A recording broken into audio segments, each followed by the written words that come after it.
Jóvenes, vamos a continuar. Mientras se van conectando sus compañeras y compañeros. Tenemos que dejamos de investigación lo que es la etapa intermedia dentro de lo que es el juicio del acusatorio adversarial aquí en México. Tenemos las denominadas 3 etapas, que es la investigación, la etapa número 1, la etapa intermedia y la etapa de juicio. Digo, para irnos ubicando en lo que respecta a estas denominadas etapas, que como ya estábamos comentando,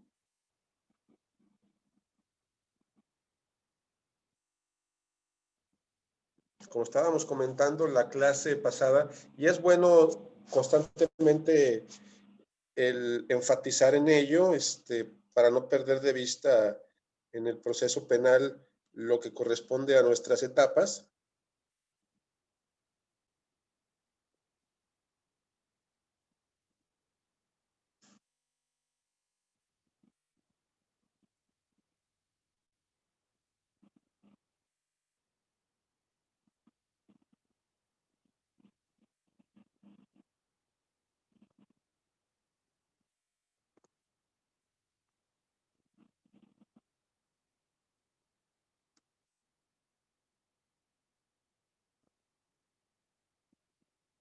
Permítanme.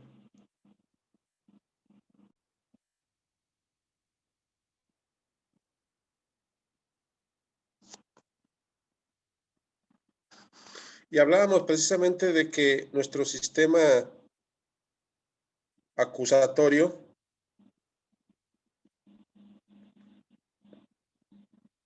penal lo dividíamos en las denominadas 3 etapas, como era la de investigación, la intermedia y la de juicio. Digo, para no perder de vista eso, ¿no? Y ya hablábamos que la etapa de investigación pues conlleva todo lo que es el recabar datos de prueba, sería la palabra clave, recabar datos de prueba. En la etapa intermedia es el ofrecimiento y admisión de medios de prueba, y que en la etapa de juicio pues es el denominado desahogo probatorio.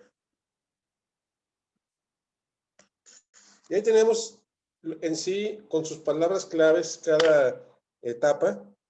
Y habíamos platicado que la etapa de investigación, como su nombre lo dice, que es recabar datos de prueba, desde lo que es la detención en flagrancia de una persona, desde lo que es las actividades del policía cuando llegan y lo detienen y realizan lo que son sus primeras investigaciones los policías, como entrevistar a testigos, el detener a la persona si está cometiendo el delito en flagrancia, el acordonar o clausurar la escena de los hechos para que lleguen los especialistas, que son los peritos, y realicen pues, sus actividades criminalísticas o forenses en la escena, ya sea del crimen, ya sea de los hechos, ya sea del hallazgo, y que el policía debe de entregar, de acuerdo a que ya hubiese llenado sus informes policiales homologados, de forma inmediata al detenido ante un ministerio público, que lo debe de entregar de forma inmediata, nos marca la regla. Y una vez que lo entrega de forma inmediata, el Ministerio Público integra una carpeta de investigación con los elementos que se tienen del informe policial el informe policial homologado del policía, las entrevistas de testigos, la lectura de derechos humanos, los resultados que arrojan las primeras periciales de investigación. Esto con el objetivo de que existan suficientes elementos que hagan presumir que el sujeto detenido pues realmente cometió el hecho delictivo. El Ministerio Público tiene 48 horas a su vez para presentar audiencia inicial o solicitar audiencia inicial ante un juez de control. Es decir, el sistema procesal penal lleva sus tiempos. Yo ahorita le estoy diciendo la retroalimentación de la de investigación, que es detención, actividad del policía, las actividades de los peritos en la escena, la valoración jurídica que hace el Ministerio Público cuando lo ponen a disposición ante él, al detenido, y tiene el Ministerio Público 48 horas para solicitar audiencia inicial, y dentro de esa audiencia inicial, pues es pasar por el control de detención, formular la imputación, vincular a proceso, medidas cautelares y un cierre del plazo complementario que se puede ir hasta los 6 meses de investigación ya más formalizada. Porque nuestro sistema penal en la etapa de investigación la podemos dividir en etapa de investigación inicial y etapa de investigación complementaria. La investigación inicial, pues es prácticamente cuando mucho 48 horas que el Ministerio Público debe reunir una buena carpeta de investigación para llevar la audiencia inicial ante un juez de control, para dar inicio a la audiencia inicial, y que dentro de esa audiencia inicial, si todo marcha bien para el Ministerio Público y no le decretan de ilegal la detención, pues va a solicitar la vinculación a proceso, medidas cautelares, y nos vamos a ir a una investigación complementaria que nos podemos ir de los 2 a los 6 meses, que ya es una investigación más formalizada, donde las partes tienen que reunir suficientes pruebas periciales para su causa. El Ministerio Público para la acusación,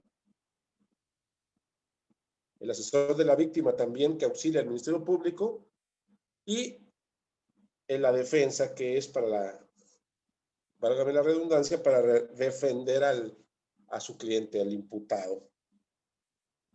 Esos 6 meses que se va a ir de investigación complementaria, pues es la investigación ya formalizada, y pueden suceder muchas cosas. Puede suceder que el Ministerio Público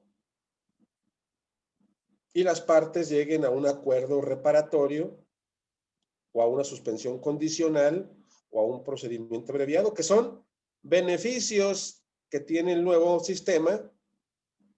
Repito, beneficios que tiene el nuevo sistema para, en caso de que sean delitos menores, poder llevar a cabo un arreglo y evitarnos el irnos a la tercera etapa de juicio, y poderlo negociar con un acuerdo reparatorio liso y llano, reparar el delito, reparar el daño, o en su defecto una suspensión condicionada, que aparte de que se repara el daño, el causante se somete a una serie de requisitos y de estrategias a seguir, un plan condicionado, o en su defecto puede aplicar pues un procedimiento abreviado o un criterio de oportunidad. Es decir, son beneficios que tiene el sistema para ciertos tipos de delitos que pueden ser culposos o de querella. Si el Ministerio Público lo promueve, pero las partes no acceden, pues entonces no es obligatorio, el juicio seguirá. Y una vez que se lleva a cabo el cierre de la audiencia complementaria, pues entonces el Ministerio Público tendrá un término de 15 días para verificar qué es lo que va a hacer. Bien puede ser que solicite apertura de la etapa intermedia, o bien puede ser que realice un acuerdo, o bien puede ser que sobresea el caso porque no existen elementos que constituyan delito y sale el sujeto, si estaba detenido, pues en libertad, o si estaba en libertad, pues archiva permanentemente el expediente. Pero si decide el Ministerio Público, porque existen elementos suficientes, solicitar la etapa intermedia, la apertura de la etapa intermedia, entonces tendrá que hacerlo mediante su acusación por escrito. Tal vez dicen, y creo que así es, los doctrinistas, que la etapa intermedia con la acusación sería el único punto de fase escrita que tiene el sistema penal acusatorio, porque recuerden, de acuerdo a lo que ustedes investigaron y leyeron, que la etapa intermedia la dividimos en dos fases, la etapa escrita o la fase escrita y la etapa oral, en la cual iniciará con una presentación de acusación por escrito por parte del Ministerio Público, en el cual va a narrar en esa acusación la serie de actos y hechos que presumiblemente se le acusan al imputado. Es decir, ya es cuando podemos decir que se ejercita la acción penal con la presentación de la acusación. Ya ahora nos encontramos, repito, en la etapa intermedia, la segunda. Salimos de la etapa 1 y entramos a la etapa 2. Todo lo que se hizo en la etapa 1 fue recabar datos de prueba, llevamos a cabo audiencia inicial, se le formuló imputación, se le vinculó a proceso y nos fuimos a una etapa de 6 meses de investigación complementaria y el Ministerio Público decide que sí existieron elementos y va a solicitar audiencia intermedia al mismo juez de control, el cual el Ministerio Público presenta una acusación por escrito, narrando los delitos por los cuales se le va a acusar, la reparación del daño que pretende el Ministerio Público y la víctima, así como los testigos y las pruebas que van a presentar ambas partes. Y damos inicio con la etapa intermedia en su fase escrita. Una vez que el Ministerio Público presenta su acusación, entonces el juez de control tendrá que notificar a las partes, tanto a el asesor de la víctima, el defensor, para que estén enterados de que el Ministerio Público presenta o ya presentó una acusación ya formal. El ejercicio de la acción penal, como le llamamos nosotros ya en términos estrictos. Una vez que se notifica a las partes de que existe ya una acusación formal, pues entonces podrá la víctima y su asesor victimal presentar solicitud de coadyuvante del Ministerio Público, es decir, trabajar en conjunto con él. Y asimismo, tiene 10 días el defensor para presentar sus excepciones. ¿Qué es esto de las excepciones? Pues el presentar la contestación de esa acusación que presentó el Ministerio Público. Una vez que vence el término de los 10 días, de los 3 para la víctima y de los 10 para el defensor, entonces se va a fijar cita, fecha y hora para la audiencia intermedia, que bien puede ir de los 30 a los 40 días. Durante esa audiencia intermedia, que se lleva a cabo dentro de la etapa que lleva su mismo nombre, en esa audiencia intermedia ya entraríamos a la fase oral de la misma etapa, donde se van a llevar acuerdos probatorios, descubrimientos probatorios y excluyentes probatorios, que es en sí de lo que se trata nuestra segunda etapa. En pocas palabras, ofrecer pruebas y que nos las admitan. De eso se trata, porque la etapa 1 se trata de recabar datos. La etapa 2, que es la intermedia, también conocida como etapa de preparación a juicio, las partes van a ofrecer sus pruebas una vez que el Ministerio Público presenta acusación Y el juez de control, una vez que las analiza, verá cuáles son admisibles y cuáles no. ¿Qué quiere decir esto? Que el que yo ofrezca pruebas no quiere decir que me las acepten todas. Estamos hablando de ofrecimiento, no estamos hablando todavía de desahogo probatorio. Ojo, el desahogo va en la etapa 3. El ofrecimiento es que yo entrego lo que voy a llevar a cabo durante la etapa de desahogo. ¿Qué ofrecimiento puedo yo llevar a cabo como Ministerio Público o como defensa o como asesor victimal? Todo lo que nos marca el Código Penal y lo que nos marca el Código Nacional de Procedimientos. Peritos o peritajes, testigos, documentos, cuestiones tecnológicas que nos pueden permitir o nos van a permitir el demostrar como Ministerio Público y como asesor victimal de que el sujeto que estamos acusando pues es culpable. Y luego tengo que demostrar con mis pruebas, con mis testigos, con mis peritos, con mis documentos, con mis herramientas tecnológicas, todo lo que tenga a la mano, porque eso lo tengo que hacer en la etapa 3. Ahorita lo estoy ofreciendo. Asimismo, el abogado defensor también ofrece sus pruebas y también ofrece sus propios peritos, inclusive sus propios testigos, sus propios documentos, sus propios videos, porque al final de cuentas va a ser un litigio que vamos a llevar a cabo en la etapa 3. Por lo tanto, durante esta etapa intermedia, solamente es en su etapa escrita presentar la acusación por parte del Ministerio Público y asimismo en su etapa oral desahogar el ofrecimiento y la admisión de las mismas pruebas, que se encuentren apegadas a la legalidad, que se encuentren apegadas completamente a lo que es derecho, que no existan pruebas impertinentes, que no existan pruebas dilatorias, que no existan pruebas sobreabundantes, que nada más entorpezcan en la etapa 3 el juicio. Es decir, en pocas palabras, esta etapa intermedia nos va a permitir ser un filtro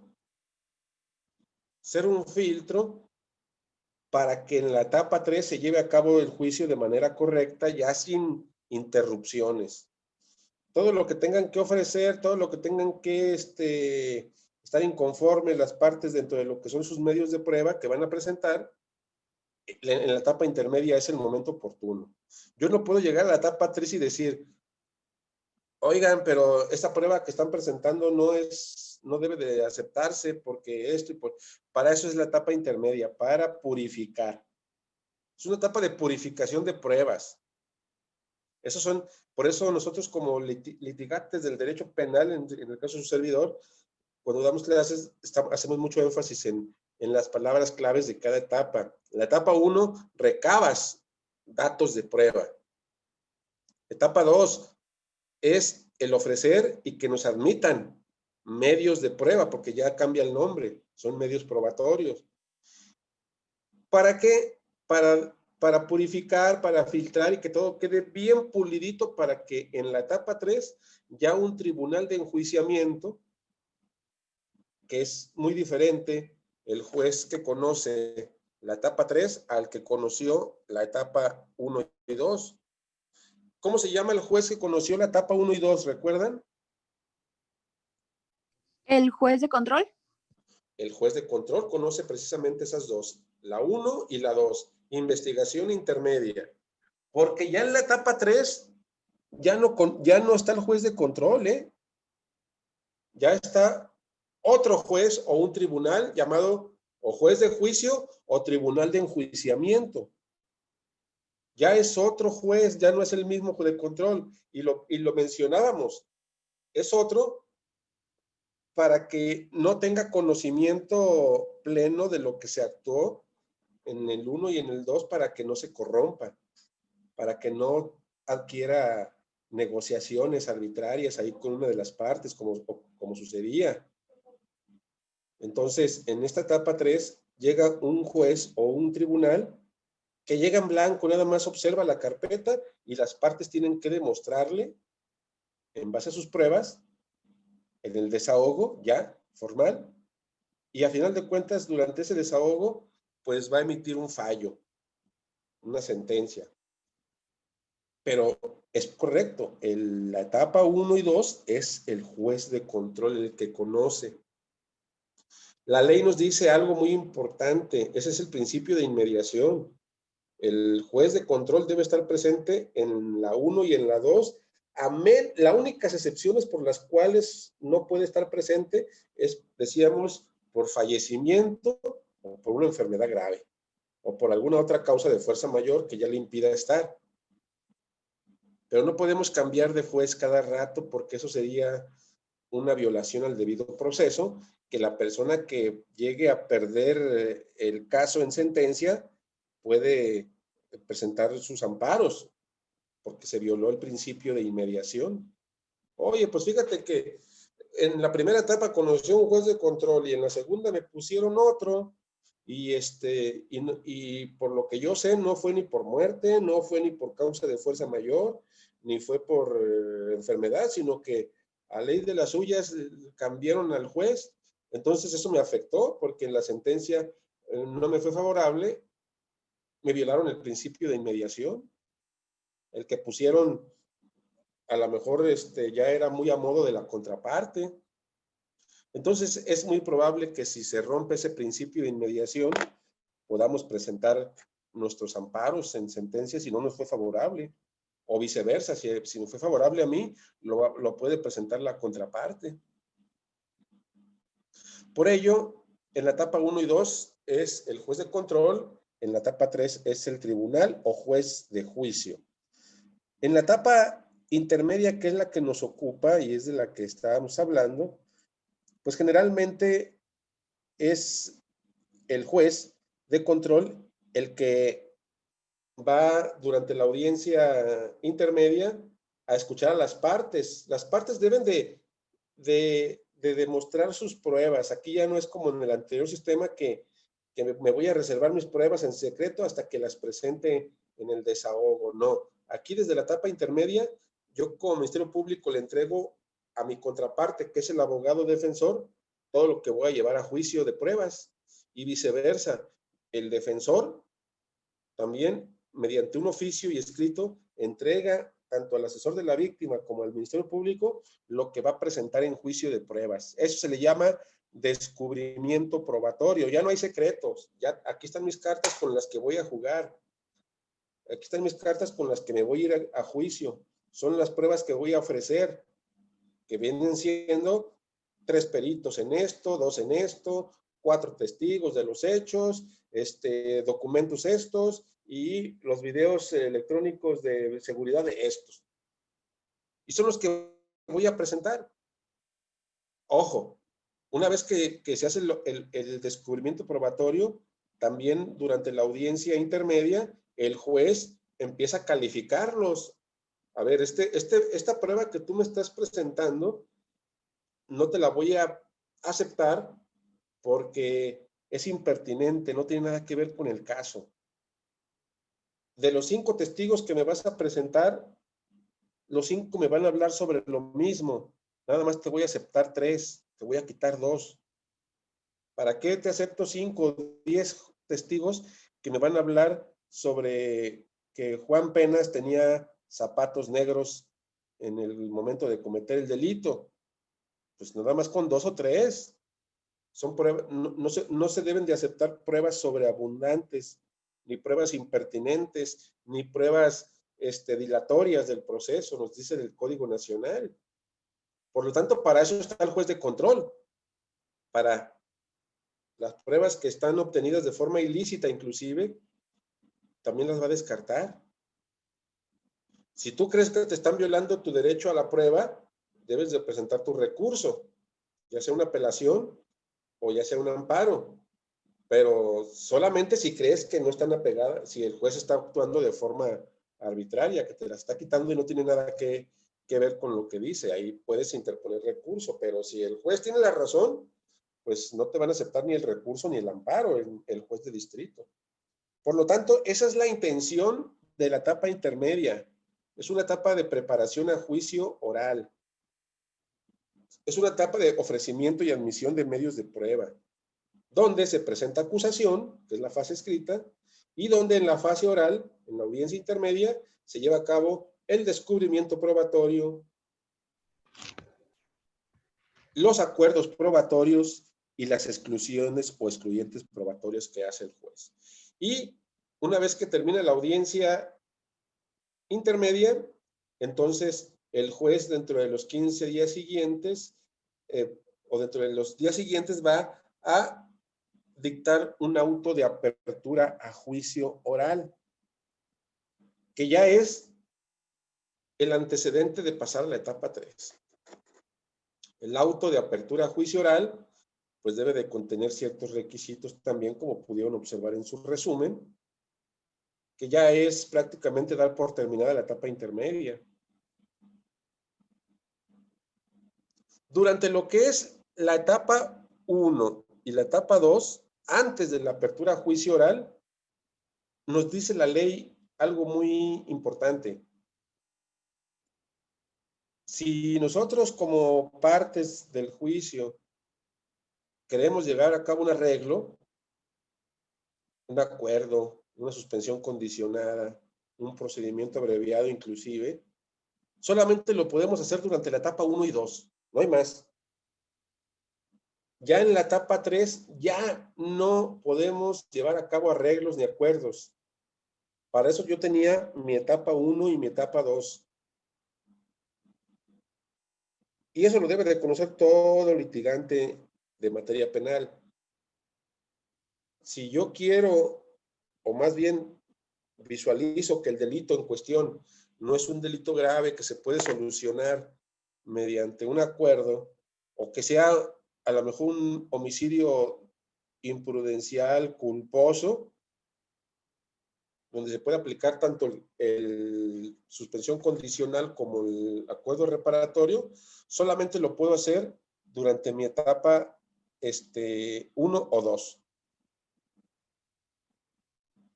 Claro, si la contraparte lo quiere, porque son acuerdos. Pero si ya pasamos a etapa 3 y estamos ya en el desahogo y le decimos al tribunal, oiga, tribunal, ¿qué cree? Pues ya siempre llegamos a un acuerdo. Pues le voy a decir, pues felicidades, ya estamos en la etapa 3. Ay, ¿eso qué significa? Pues que no estudió Derecho, ¿o qué pasó? ¿No estudió el sistema penal? Ah, pues es que ya se me olvidó. Pues por si no lo sabe, usted si tenía la intención de negociar o llevar a cabo un acuerdo, pues lo tenía que hacer valer en su etapa 1 o en su etapa 2, porque ya en la etapa 3 ya no proceden los acuerdos, ya nos enfocamos nada más en el desahogo. Por eso se le llama etapa intermedia, para todo lo que tengan pendiente o si hay arreglo, lo hagan en la intermedia. Ya en la etapa 3 es sí o sí desahogar las pruebas y emitir sentencia. Por eso mismo, dentro de lo que es el proceso penal acusatorio, es muy interesante y muy importante el conocer qué herramientas tiene el Ministerio Público, como el asesor de la víctima, como el abogado defensor, para ganar el juicio, para ganar su caso. Y es por ello que lo más elemental van a ser siempre lo referente a la etapa de investigación. Todo eso que se recabe como datos de prueba va a ser fundamental,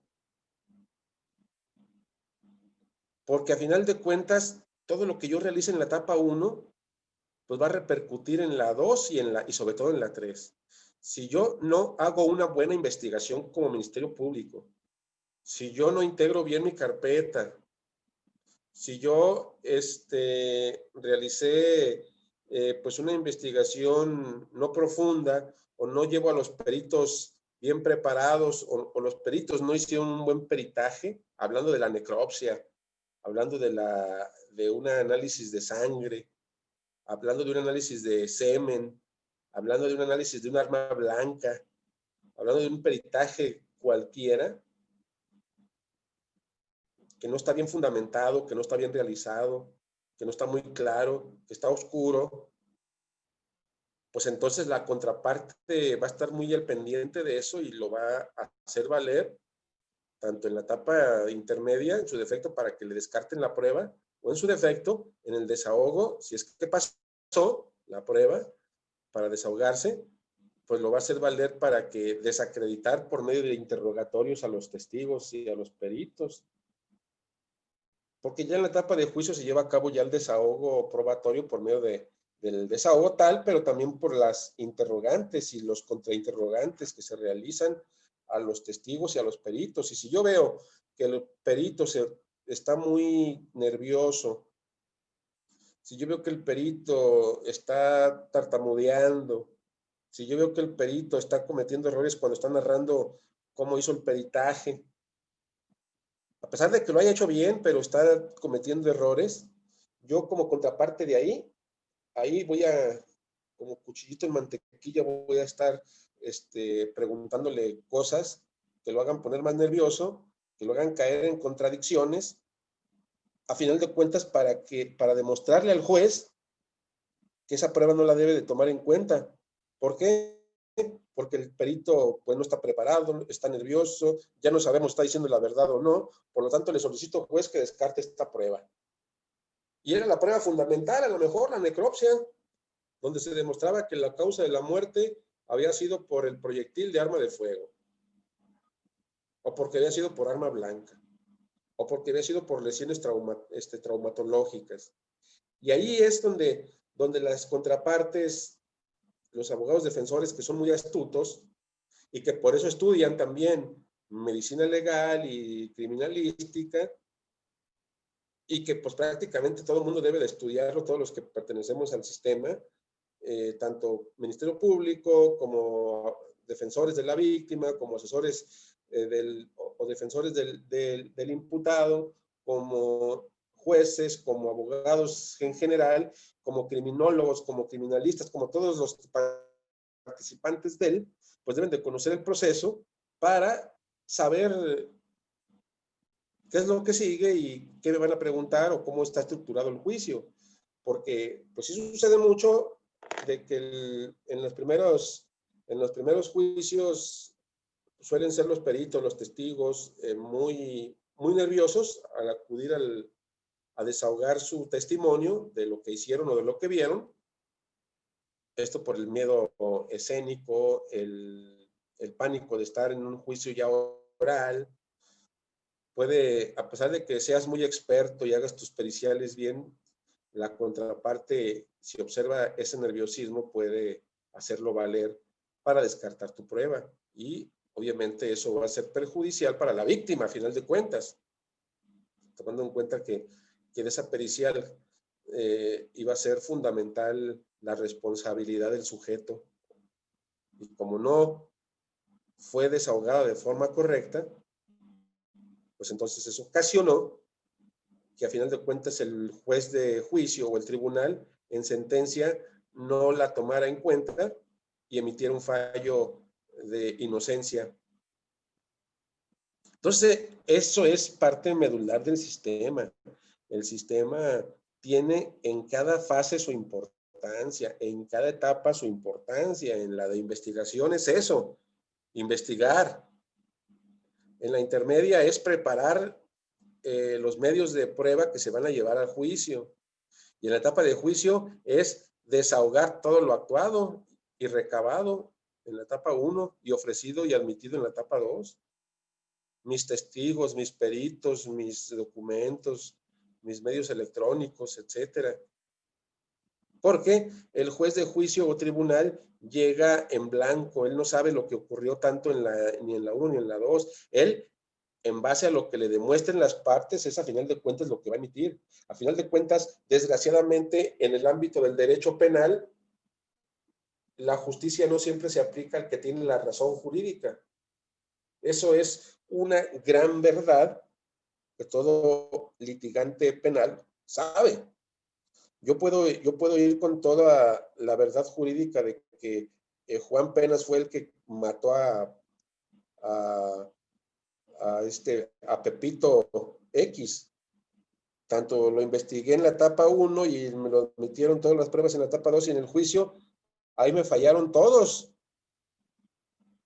Ahí me fallé yo como Ministerio Público, los peritos se pusieron nerviosos, no hice buenos interrogatorios, no hice buenos contrainterrogatorios, los testigos también se pusieron nerviosos y el abogado defensor de ahí se agarró para desvirtuar a mis testigos y a mis peritos y eso influyó mucho en la decisión del juez.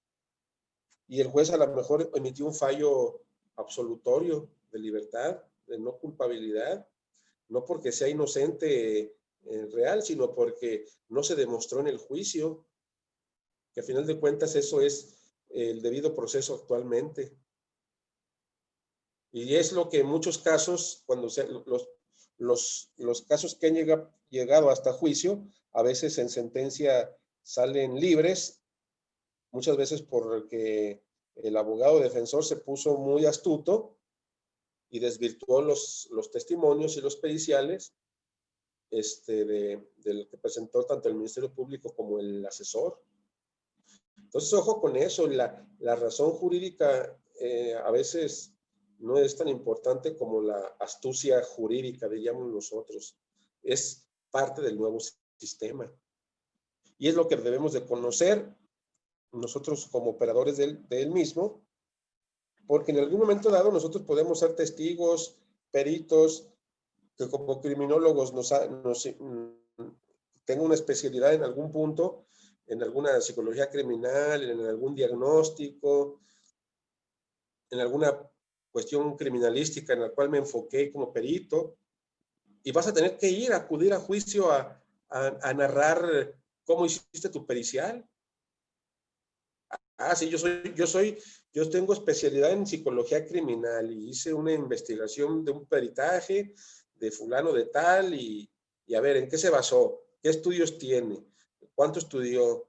¿Cuál es su experiencia? ¿Cuál es su práctica? A ver, ahora describa qué fue lo que encontró en fulano, porque eso es lo que te van a interrogar la contraparte, para primero encontrar que sí sabes, que sí estudiaste, que sí lo demostraste de forma teórica, pero ahora explícame en qué consistió el peritaje que tú realizaste.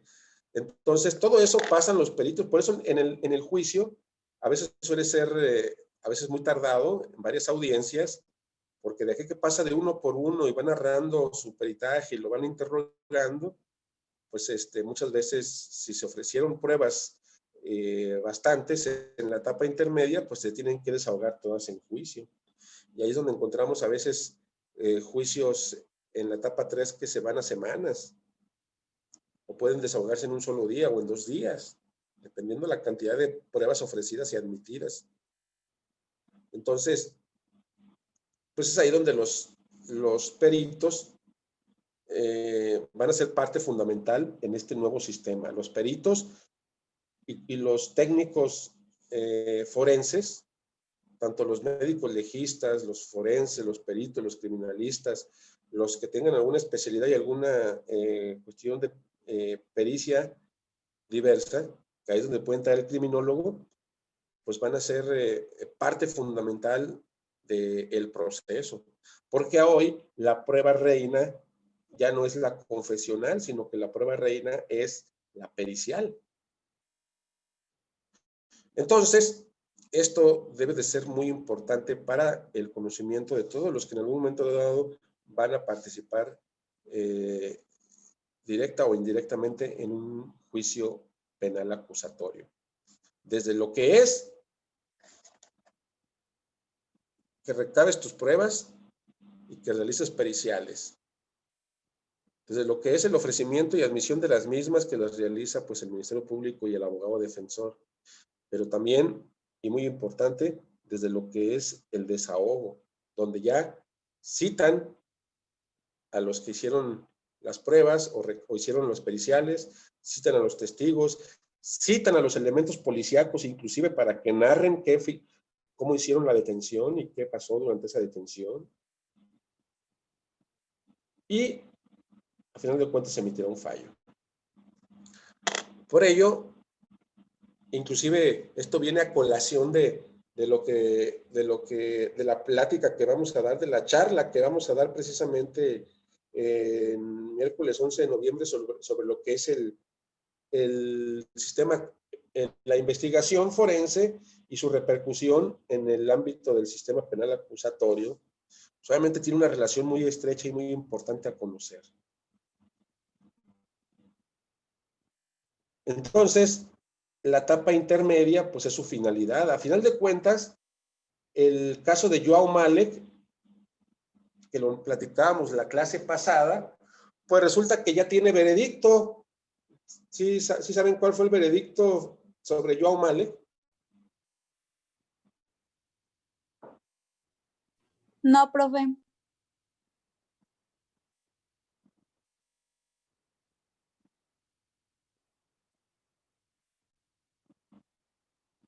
Ok.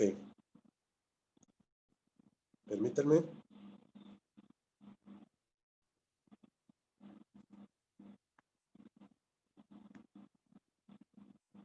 Bueno, pues el caso de Joao Malek se llevó a cabo su audiencia de juicio esta semana y salió culpable, pero salió con una sentencia de la que decíamos la clase pasada que pudiera o pudiese haber sucedido.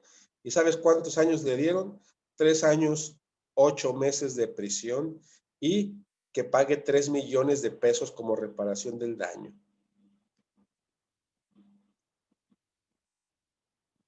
Joao Malek es sentenciado a 3 años y 8 meses de prisión. El futbolista deberá pagar una reparación del daño de 3 millones de pesos y va a poder obtener su libertad bajo fianza en 15 días. ¿Te acuerdas que platicábamos esto el sábado pasado? Sí, y usted había dicho que con colegas habían dictaminado más o menos que iban a ser 9 años de prisión, ¿no? De 9 a 10, menos el Así año que es, ya lleva cumpliendo. así Si es, era pero... menos, era pagar como una sentencia, ¿no? ¿Perdón? Si era menos, podía pagar como un, ¿cómo se dice?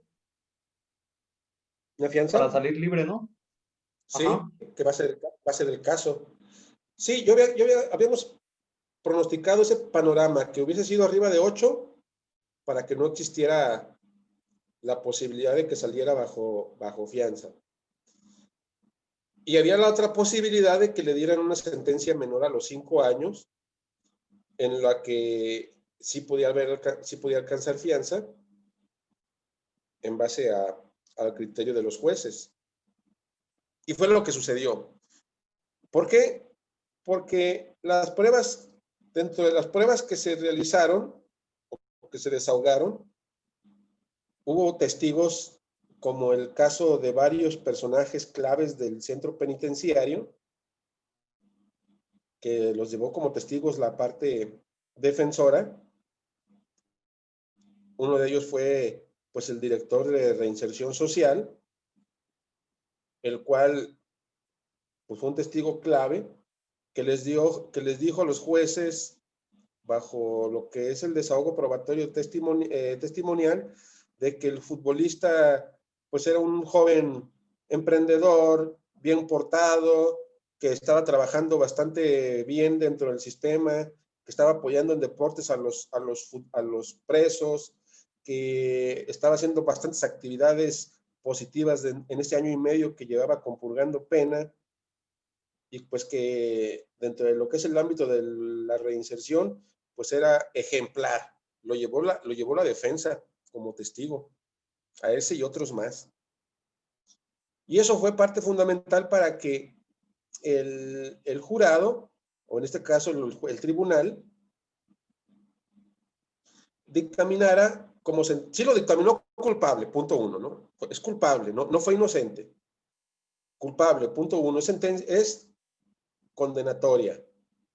Una vez que le sale como condenatoria, decíamos que se iba a llevar la audiencia de individualización de sanciones, que fue esta semana, donde iban a ver a cuánto ascendía la reparación y la pena posible corporal.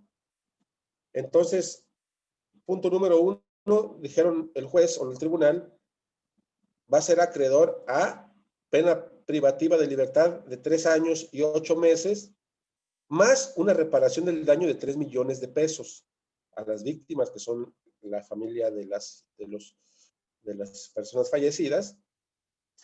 Pero, pues aquí ya la libró porque lleva 1 año y medio, quiere decir que nomás le restarían 2 años, 3 meses de prisión, lo cual alcanza la fianza. Debe de pagar para que pueda salir 3 millones de pesos, que es la reparación del daño.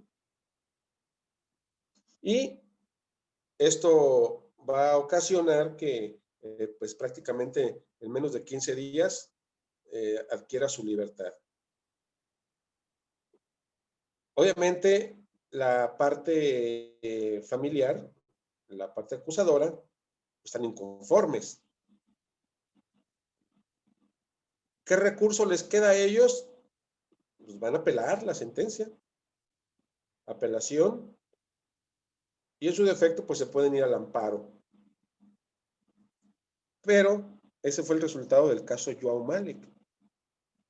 Agotamos las 3 etapas desde la investigación intermedia y se desahogó el juicio y le dieron precisamente esta condena de 3 años, 8 meses de prisión que para muchos es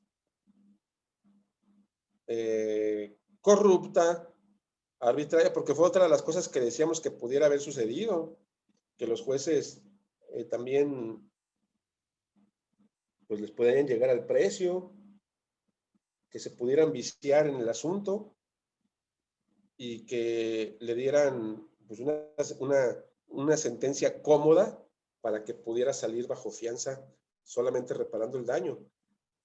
La familia estaba dispuesta desde mucho tiempo atrás a llevar a cabo un acuerdo reparatorio, una suspensión condicional, inclusive pues ya les habían ofrecido esos 2 millones, 3 millones de pesos para que le otorgaran el perdón. La familia no quiso porque querían que pagara la responsabilidad y a final de cuentas, pues en juicio, a pesar de que salió culpable, se le otorgó una sentencia muy cómoda de 3 años y 8 meses, menos el año y medio que lleva. Pues eso obviamente es favorable para la defensa y para el futbolista, y nada más lo que tiene que hacer en estos próximos 15 días es pagar esos 3 millones de pesos, que creo que los tienen, porque ya los habían ofrecido como reparación para un perdón, y va a salir en menos de 15 días. ¿Qué opinan? Pues que la otra familia merecía más justicia, porque de haber sabido que de todos modos iban a pagar y le iban o sea, que lo iban a perdonar, pues de una vez se hayan evitado todo el tiempo perdido y todo el sufrimiento y eso, ya hayan aceptado de una vez el dinero. Pues sí, lo que querían que estuviera, no sé, pues más años en la cárcel, o sea, que pagara todo ese tiempo en cárcel nada más. Así es, la familia lo que quería era que pagara con cárcel pues, un cierto tiempo para que escarmentara y pagar hasta cierto punto psicológicamente el daño moral que causó a la familia y la pérdida de esas 2 personas. Pero sin embargo, pues esta condena que para la familia y para la y para la acusación, pues es arbitraria, corrupta inclusive, pues le pone a modo a la defensa para que pueda pagar el daño y salir bajo fianza en menos de 15 días. Obviamente el chavo va a quedar marcado, eso es un hecho, ¿no? Porque también desde el ámbito ya analítico, pues el chavo, a pesar de que siga jugando, a pesar de que todo esto, a donde quiera que se pare el chavo, si juega en equipos mexicanos, donde quiera que lo veas, pues le van a gritar de todo, ¿no? Eso es un hecho. Psicológicamente puede quedar marcado psicológicamente, a menos que sea muy fuerte, que puede ser, si es que sigue jugando, si es que le siguen también contratando, eso es otra de las cosas. Si es que alguien le puede dar contrato, pudiera ser. La vida que pueda llevar el chavo también de forma externa también puede ser, pues, algo desagradable. Eso es un hecho. Por otro lado, siendo también objetivos y siendo, obviamente poniéndonos del lado de la familia, pues sí, lamentable, ¿no? La pérdida de los dos, de la pareja. Su reparación del daño la van a tener, que son 3 millones de pesos, pero pues la pérdida, pues ahí está. Y por una imprudencia y por ir manejando de forma no viable, con alcoholemia. Eso fue lo lamentable, ¿no? Es lo que argumentaba la familia y la acusación. O sea, no, el hecho, a cualquiera nos puede suceder un accidente y chocar, pero de eso a que vengas desvelado en la mañana, alcoholizado, y que vengas a exceso de velocidad y prives de la vida por esa negligencia a 2 personas inocentes, pues eso es otra cosa. Un accidente cualquiera lo podemos tener en donde pues se presenta una situación así lamentable, trágica, pero el que lo provoques por tu impericia y por tus vicios, pues ya eso es un homicidio culposo agravado, como fue la clasificación jurídica del delito de Joao Male. Eso por un lado, se entiende en la familia. Por otro lado, a lo mejor habrá los que dicen, bueno, pues sí, ni modo, ya murieron, es lamentable, el chavo no es delincuente, el chavo pues sí cometió ese error, el chavo se dedica pues a jugar, es una persona de bien, que créeme que esta experiencia le va a durar toda la vida y a lo mejor no vuelve a ser el mismo, ni vuelve a lo mejor a jugar inclusive de forma profesional. O sea, hay posturas de ambos lados, ¿no? Tanto la acusación va a presentar su apelación y su amparo tal vez, para que le den más años y se le vuelva a reaprender porque va a salir en estos días. Y y pues la defensa y la familia, pues ahorita están contentos, ¿no? Porque va a salir en 15 días ya. Esa es la justicia, ese es el derecho penal que se puede, son reglas. Los doctrinistas siempre mencionamos que el derecho procesal penal es como las reglas del juego, ¿no? Se tienen estas herramientas, se tienen estos procesos y tienes que cumplirlos para llegar a una sentencia o una solución. No siempre el que tiene la razón jurídica puede ganar. Sobre todo si las partes que están llevando a cabo un caso desconocen o son no conocedores del sistema. Así que, pues ahí está el caso de Joao Male, que ya se emitió el fallo precisamente esta.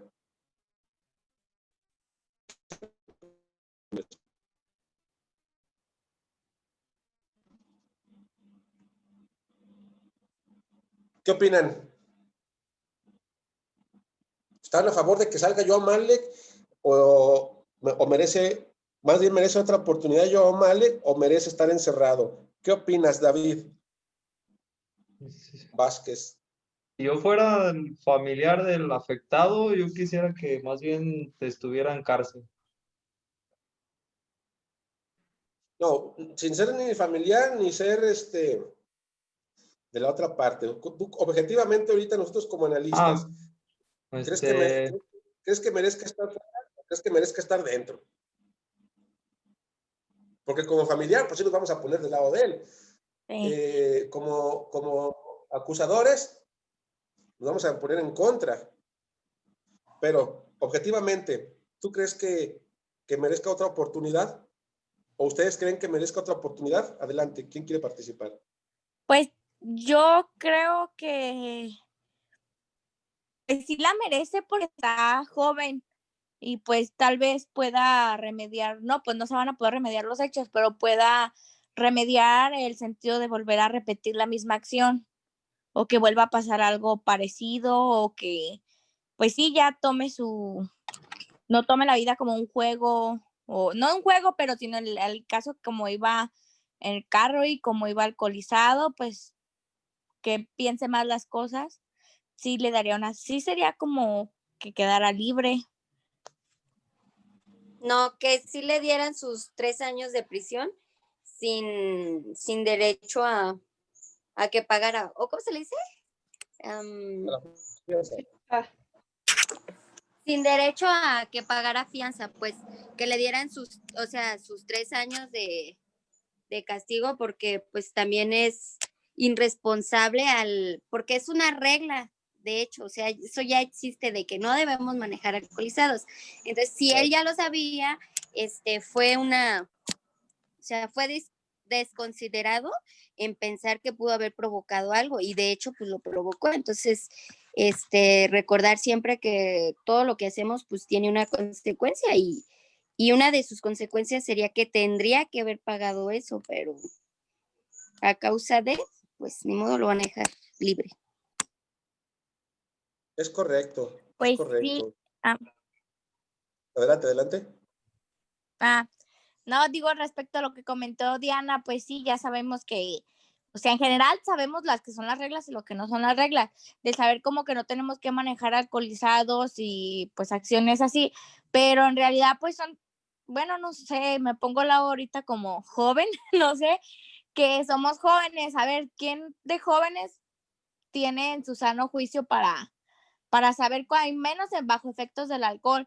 Por eso, pues, no sé, en mi opinión sí sería como darle, o sea, sí que pagara la fianza y sí, pero ya que tuviera una segunda oportunidad, pues, porque me imagino que todos bajo efectos del alcohol no sabemos lo que hacemos.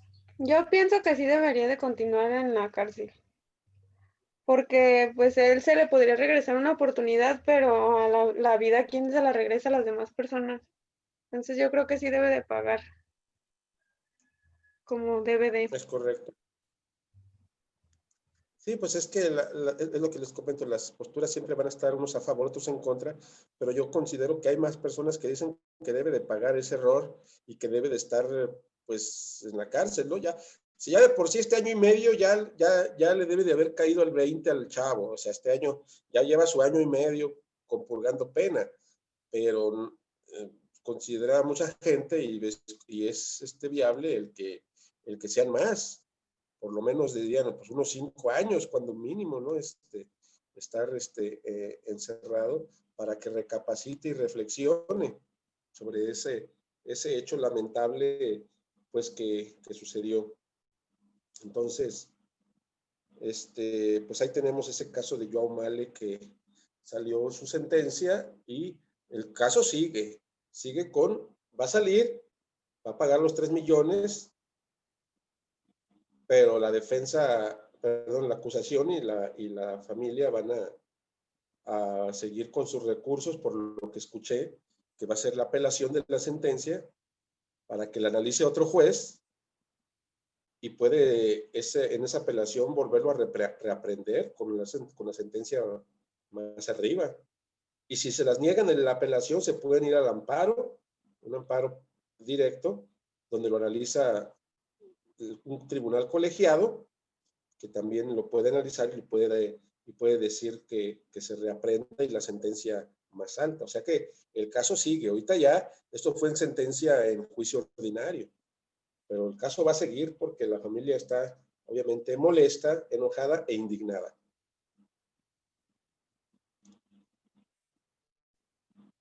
Jóvenes, pues entonces, nos damos por concluida la clase del día de hoy de Derecho Procesal Penal. Les voy a enviar en un rato más la tarea, porque va a ser un cuestionario que vamos a realizar en base a la etapa intermedia, que ya me hicieron ustedes un resumen, pero ahora vamos a hacer pues, un cuestionario más directo para que nos quede más comprendido lo que se hace. Nada más déjenme lo encuentro en un ratito más y se los envío al grupo para que lo hagan de tarea y me lo envían igual antes del sábado, ¿les parece? Sí, profe. Sí, maestro. Gracias. Gracias. Sí, profe. Bien, entonces, de mi parte sería todo. Para que antes de que inicien su otra clase, que faltan 10 minutos, vayan a tomar algo. Y nos vemos el próximo sábado en anatomía y en procesal penal. Y más tarde les envío el cuestionario. Muy bien. Gracias, maestro. Gracias. Gracias, profe. Hasta luego, gracias. Gracias. Gracias, nos vemos. Bye.